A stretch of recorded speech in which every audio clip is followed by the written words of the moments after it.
Hey friends, I decided to jump back in and show you how to make a really quick, easy avocado crema, or you could call it we always just called it guacamole, but this is a creamy guacamole that you can thin to use for a salad dressing. You can use it as a dip. You can put it on top of your tacos, and it is to die for, and it's so simple. So I only have one avocado today, but I'm going to start off with my avocado. I am going to cut it in half, and this is a great way to use avocados that may have a little bit of brown in them. They're not, sometimes you get avocados that they're bruised. Now, I never had this problem when I was getting my produce in my home state, but, I have it now, so I've just figured how to use it as a workaround. Because it's not necessarily pretty to serve just diced avocado if it's got like the little bruises and things. So you can kind of cut around the bruises and put the avocado in your bowl. Now, I will say that the way I just pitted my avocado, I would not recommend unless you are comfortable with that. But anyway, so I have one avocado in here. Normally when I make this, I have at least 2 avocados, but today we have one, so that's what we're going to do. So with one avocado, I'm going to add in a couple of tablespoons of mayonnaise. I'm going to do 3 heaping tablespoons. Now again, this is what makes it creamy, and it also makes it into like a salad dressing of some sort. I'm then going to use the juice from half of a lemon. You can use a lime. Normally I use lime, but today I have a lemon. And but basically, it gives it that brightness, the juice, but it also helps keep the crema from turning brown. The next thing I'm going to do is I'm going to add just a splash of milk. You can use half and half. You can use heavy cream. You can even use water if you need to.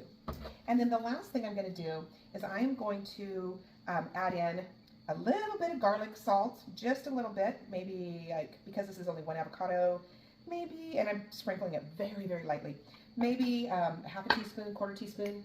And then I want a little bit of heat, so I'm going to add a little bit of chili flake, and that will give it a nice level of heat to it. So now I'm going to use my immersion blender. I love this thing. It is so easy. You just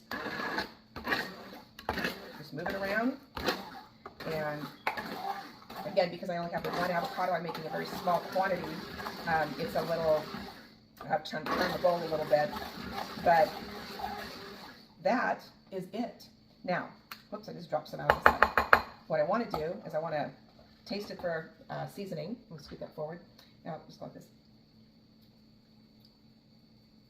That's pretty darn good, but it needs something. It probably needs another avocado. But again, it's got a nice flavor to it. You can add cilantro. You can add a little bit of salsa and mix it in and make it like an avocado salsa. You can do this. You can make this so you can turn it into a bunch of different types of dips, recipes, or just salad dressings, toppings. There's nothing like using fresh avocado. And again, the mayo is what makes it super creamy. And again, my preference would be to make this with 2 avocados and pretty much kind of the same amount of everything that I've put in because I really like the strong avocado flavor. Also, there's you can add in some cumin. You can add fresh cilantro. You could do dried coriander, which is the cilantro seeds. There's lots of things you can do. We've even got, I could probably even use a little bit of my Tex-Mex seasoning. As a matter of fact, I think I'll put just a tiny bit in there to give it just a little bit of smoke. Just a tiny bit. I don't want a whole lot. Mix that in there. And you've got a great taco topping dip for chips, or thin it out a little bit more, turn it into a salad dressing. So anyway, that is my super quick creamy guac or avocado crema, whatever you want to call it. Enjoy.